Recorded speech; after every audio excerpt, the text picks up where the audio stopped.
For people that have never met you, how do you usually start off the discussion of your research, your book, your life? How do you do that? Where do you jump in?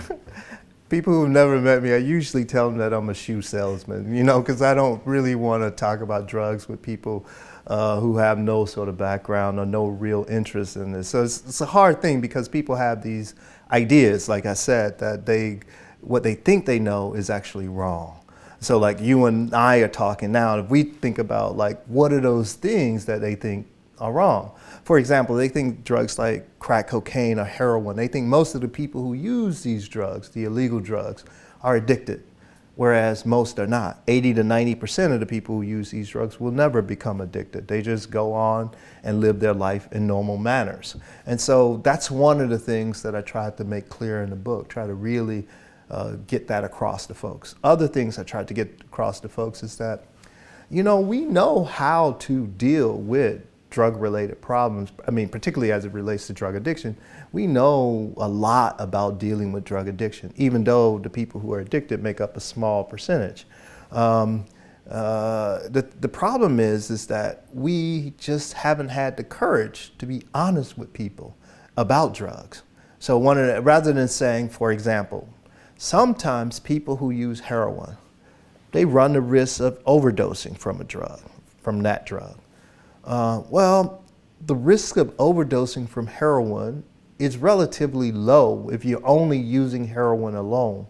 But if you combine it with alcohol or another sedative like a benzodiazepine, that risk dramatically increases. 75% of the people who die from heroin-related death do so because they combine it with another sedative. These kinds of things make people uncomfortable because you're telling people now, if you're going to use heroin, just don't combine it with another sedative. So that you are accepting the fact that people will use heroin.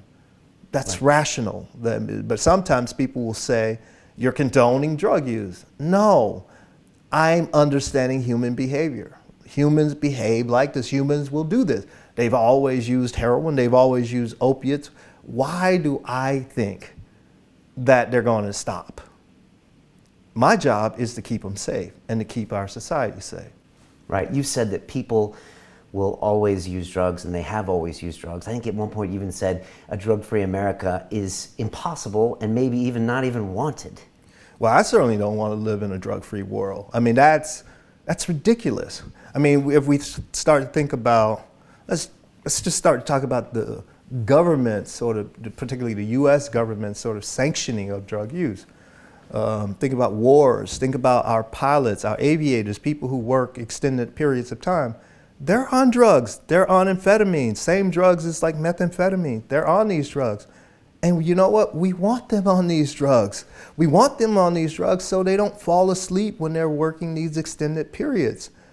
When people go to various shows, music, rock concerts or concerts, many of the performers are probably taking stimulants because they have to perform in another city, because they have to perform the next night. Anybody go to American baseball games? I don't know why you would, but you might if you go to baseball games. The drug in baseball is amphetamine. I mean, they play 162 games a year, sometimes doubleheaders, 2 games a day. Of course they're taking amphetamines. It makes sense. We think about pain. If I'm in pain, I want an opiate, a heroin-like drug.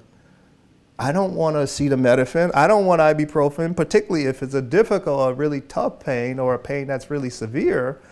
And so the notion that we should live in a drug-free world or have a drug-free world, that's not even really worth discussing. That's not even really, that's just so low level. I mean, it's hard for me to get excited about a conversation like that because it's not reality.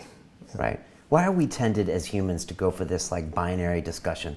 Like you said, it's either if you're talking about drugs and you're not saying they are the devil, then by definition you're advocating them. Why do we get so ultra sensitive about something, whereas we don't get that sensitive about, say, other risky behavior like driving cars fast or this or that? What is it in us that makes us so scared about drugs? To watch the rest of this fascinating interview, click on the link below and go to londonrealacademy.com. There you can sign in with your social media login and watch the rest of the episode for free, along with all of our episodes on London Real, my webinars, and all of our premium content, all located over at londonrealacademy.com. So click on the link below, you'll be directed there and you can watch the rest of this fascinating interview, and I'll see you there.